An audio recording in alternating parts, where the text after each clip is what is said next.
ખેડૂતો મુદ્દે હવે રાજનીતિ પણ થઈ રહી છે। માવઠાના મારને કારણે વિપક્ષે સરકાર સામે મોરચો ખોલી દીધો છે। એટલું જ નહીં, સર્વે સામે સવાલ ઊભા કરવામાં આવ્યા છે। જો કે સામે સરકાર ખેડૂતોને સહાય કરવા માટે પ્રતિબદ્ધ છે। મુખ્યપ્રધાને 3 દિવસની અંદર જ સર્વેની કામગીરી પૂર્ણ કરવાનો આદેશ આપ્યો છે।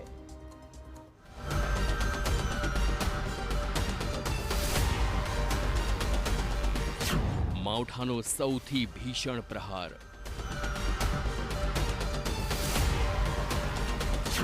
ખેડૂતો મુદ્દે રાજનીતિ થઈ તેજ।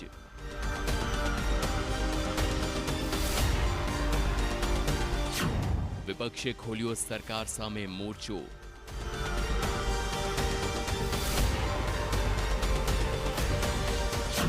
સર્વેની કામગીરી સામે ઉઠાવ્યા સવાલ।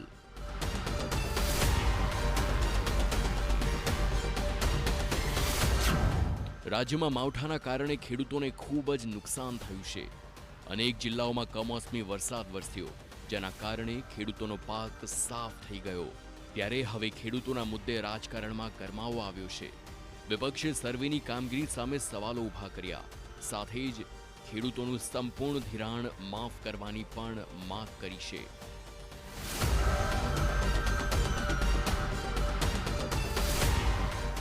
देवा माफ એટલે હું નથી કહેતો અન્ય દેવા માફ કરો, પાક ધિરાણમાં લીધેલા દેવા માફ કરો, તાત્કાલિક ધોરણે આનો નિર્ણય લેવા અને ગતકડામાંથી બહાર આવીને નવી ખેતી ખેડૂતો ચાલુ કરેની વિનંતી કરવા માટેના પ્રેસ કોન્ફરન્સ છે। આમ આદમી પાર્ટીએ હવે પાક નુકસાનીના સર્વેને લઈ સરકાર પર પ્રહાર કર્યા।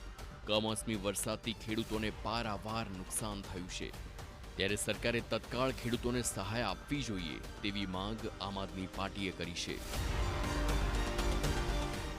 ઓનલાઈન ના કરી શકવાના કારણે ગુજરાતભરના હજારો ખેડૂતો સહાયથી વંચિત રહી ગયા હતા। હમણાં જ જ્યારે પંજાબમાં પૂરની સ્થિતિ આવી ત્યારે પંજાબ સરકાર દ્વારા હેક્ટર દીઠ 50,000 રૂપિયા સહાયની જાહેરાત કરવામાં આવી હતી। ગુજરાત સરકાર દ્વારા માત્ર 22,000 રૂપિયા હેક્ટરની સહાય ચૂકવવામાં આવે છે, એ પણ અન્યાયકારી છે। ત્યારે રાજ્ય સરકારે આ અંગે આ વખતે સર્વેના નાટકો બંધ કરીને જે ગામની અંદર વરસાદ છે એ ગામ એકમ ગણી અને સહાય ચૂકવવામાં આવે, અન્યથા ના છૂટકે ખેડૂતોને સાથે રાખી અને આંદોલન કરવાની ફરજ પડશે। વિપક્ષના પ્રહાર પર ભાજપે પણ પલટવાર કર્યો। ભાજપનું કહેવું છે કે કોંગ્રેસ ખેડૂતોના નામે રાજ્યમાં અરાજકતા ફેલાવવાના પ્રયાસો કરે છે। તાજેતરમાં જ 900 કરોડથી વધુનું પેકેજ સરકારે આપ્યું છે અને માવઠાથી થયેલા નુકસાન સામે પણ ખેડૂતોને જલ્દીમાં જલ્દી રાહત પેકેજ મળે તેવા પ્રયાસ હાલ ચાલુ છે। જેમણે વર્ષો સુધી એમના સમયમાં ખરીદી જ નહોતી કરી, થોડી ઘણી જે ખરીદી કરી હતી એ છે એ ઉત્તરાયણ પછી ખરીદી કરતા હતા, હોળી પછી પૈસા આપતા હતા। આ વાત રાજકીય નથી કરતો, હું ચેલેન્જ કરું છું કે આ તારીખો સાથે આ વિગતો રજૂ કરવાની અમારી તૈયારી છે। તો વર્ષો સુધી આપત્તિ વ્યવસ્થાપનમાં પણ જેમણે માત્ર 1 હેક્ટરની જ રકમની સહાય આપી છે, એની રકમ પણ 4,500 જેટલી પ્રતિ હેક્ટર હતી। ભારતીય જનતા પાર્ટીની સરકારે એ રકમમાં પણ 4 ગણો વધારો કર્યો છે, એના વિસ્તારમાં પણ ડબલ વધારો કર્યો છે। હવે 1 હેક્ટરના બદલે 2 હેક્ટરની આપે છે। 50% નુકસાન થાય ત્યારે જ કોંગ્રેસ આપતી હતી, આજે 33% નુકસાને પણ ભાજપ સહાય આપે છે।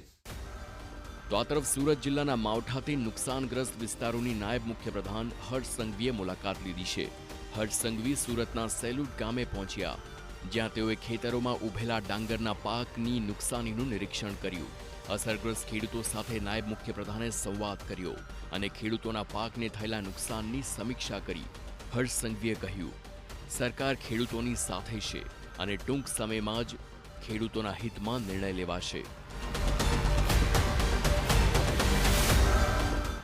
ઝડપથી તેમની સાથે કઈ રીતે સરકાર ઊભી રહી શકે તે દિશામાં રાત દિવસ એક કરીને કામ કરો અને વધુમાં વધુ મદદ પહોંચાડવાની ભાવનાથી મુખ્યમંત્રીશ્રીએ જો ભૂતકાળનું તમે જોશો તો ગુજરાતમાં જ્યારે ખેડૂતોને કોઈ બી આફત આવી તો ભૂપેન્દ્રભાઈ પટેલજી દ્વારા એમના હિતમાં નિર્ણય લેવાયો છે અને આ વખતે બી તેમની સાથે તેમના સહયોગમાં તેમના હિતમાં નિર્ણય લેવાશે। આભાર। કમોસમી વરસાદ અને વાતાવરણમાં આવેલા અચાનક પલટાના કારણે ખેતી પાકોને થયેલા વ્યાપક નુકસાન મામલે મુખ્યપ્રધાન ભૂપેન્દ્ર પટેલે ગંભીર નોંધ લીધી છે. મુખ્યપ્રધાને સમગ્ર અસરગ્રસ્ત વિસ્તારોમાં પાક નુકસાનીનું સર્વે માત્ર 3 દિવસમાં યુદ્ધના ધોરણે પૂર્ણ કરવા અને તેનો તાત્કાલિક અહેવાલ રાજ્ય સરકારને સુપરત કરવા વહીવટી તંત્રને કડક આદેશો આપ્યા છે.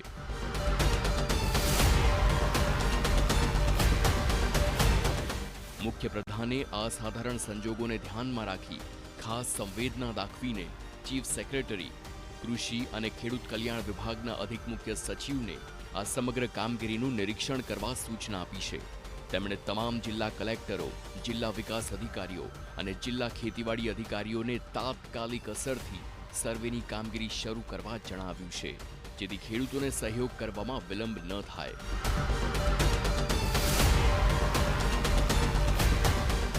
ગાંધીનગરમાં યોજાયેલી એક ઉચ્ચ સ્તરીય સમીક્ષા બેઠકમાં મુખ્યપ્રધાને સ્પષ્ટપણે જણાવ્યું કે આ વિગતો જેટલી ઝડપથી મળશે તેટલી જ ઝડપથી સરકાર ખેડૂતોને થયેલા નુકસાન સામે સહાયરૂપ બની શકશે. આ બેઠકમાં નાયબ મુખ્યમંત્રી અને કૃષિ મંત્રી પણ વિડીયો કોન્ફરન્સ દ્વારા જોડાયા હતા અને સંબંધિત જિલ્લાઓમાં નુકસાન અંગેની પ્રાથમિક વિગતો પૂરી પાડી હતી.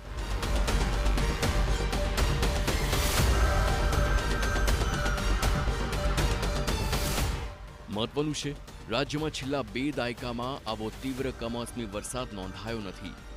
આ અણધારી આફતના કારણે ખેડૂતોના ઊભા પાકને ભારે નુકસાન વેઠવાનો વારો આવ્યો છે. રાજ્ય સરકારે સ્પષ્ટ કર્યું છે કે આ વિકટ સમયે સરકાર ધરતીપુત્રોની સાથે છે અને સર્વેની કામગીરીમાં કોઈ ખેડૂતને અડચણ ન પડે તે સુનિશ્ચિત કરી તેમને મદદ પહોંચાડવા પ્રતિબદ્ધ છે. Bureau report, TV9.